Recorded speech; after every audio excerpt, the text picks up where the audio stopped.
Bismillahirrahmanirrahim. Assalamualaikum warahmatullahi wabarakatuh. Sebelumnya, perkenalkan saya Muhammad Afif Noval dengan NPM 10.100.118.161 dari Fakultas Kedokteran Universitas Islam Bandung. Di sini saya akan mempresentasikan artikel yang berjudul Hubungan Antara Usia dan Status Perkawinan dengan Kejadian Gonorrea di Rumah Sakit Umum Daerah Alisan Provinsi Jawa Barat periode 2015 hingga 2020. Untuk latar belakang penelitian ini, pertama tingginya kasus, di mana gonorrea menduduki peringkat ketiga di dunia untuk IMS curable dan juga masih terus meningkat. Lalu untuk penyebabnya sendiri adalah semakin bebasnya pergaulan seksual, kurangnya pengetahuan mengenai hubungan seksual yang berisiko, dan juga maraknya prostitusi.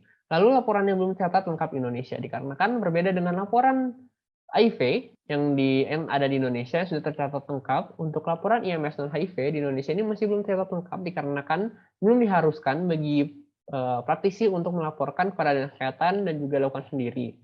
Dan juga masih tidak dilaksanakannya surveillance rutin dan juga lapisan rutin pada populasi umum, karena biasanya dilakukan pada populasi kunci seperti wanita penjajah seksual ataupun pada pria penjajah seksual, sehingga tidak diketahui angka kejadian secara pasti.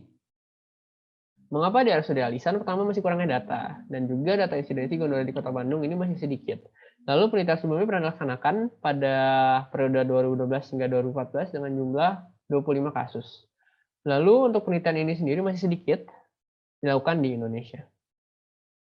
Untuk rumusan masalahnya, pertama, apakah terdapat hubungan antara usia dengan kejadian gonorrea di Rumah Sakit Umum Daerah Alisan, Provinsi Jawa Barat periode Januari 2015 hingga Desember 2020? Lalu, apakah terdapat hubungan antara status perkawinan dengan kejadian gonorrea di Rumah Sakit Umum Daerah Alisan periode Januari 2015 hingga Desember 2020? Tujuan penelitian ini yaitu pertama adalah untuk menganalisis hubungan antara usia dan kejadian gonorrea di Rumah Sakit Umum Daerah Alisan periode 2015 hingga 2020. Yang kedua adalah untuk menganalisis hubungan antara status perkawinan dengan kejadian gonorrea di Rumah Sakit Umum Daerah Alisan periode 2015 hingga 2020. Metode penelitian yang dilakukan, ini pertama adalah teknik pengambilan sampel yaitu total sampling. Lalu subjek penelitian yaitu pasien yang telah diagnosis gonorrea dan juga non-gonorrea yang diambil dari rekam medis. Lalu menggunakan metode penelitian observasi analitik dengan desain penelitian cross-sectional dan juga dilakukan uji chi-square untuk menganalisis hubungan antara usia dan perkawinan dengan kejadian gonorrea. Ini adalah asas etika penelitian telah dilewati. Untuk hasil dan pembahasan, ini pertama hasilnya dari karakteristik pasien gonorrea, bahwa penderita gonorrea didominasi oleh kelompok usia dewasa, yaitu sebanyak 74 pasien, 61,7%, dan juga penderita non-gonorrea ini didominasi juga oleh kelompok usia dewasa, yaitu sebanyak 62 pasien atau 62,7%. Lalu untuk penderita gonorrea didominasi oleh pasien yang sudah menikah berdasarkan hasil perkawinannya, yaitu 83 pasien, 69,2%, dan juga untuk penderita non-gonorrea didominasi oleh pasien yang sudah menikah juga, itu 76 pasien ataupun 78,4%. Untuk dari hasil analisisnya ini yang pertama hubungan usia dengan kejadian gonorrea, diketahui bahwa penelitian ini didapatkan nilai P sebanyak 0,347 yang menandakan tidak ada hubungan yang signifikan antara usia dengan kejadian gonorrea. Di mana penelitian ini sama seperti yang dilakukan oleh Rahmawati dan kawan-kawan pada tahun 2012 hingga 2014 yang didominasi oleh pasien berusia dewasa. Lalu juga dia sama seperti penelitian yang dilakukan oleh Fitriani dan kawan-kawan yang didominasi oleh pasien dewasa. Dan juga penelitian ini berbeda dengan penelitian yang dilakukan oleh Subekti, yang mana pada penelitian itu menunjukkan adanya hubungan yang bermakna antara umur dengan kejadian gonorrea.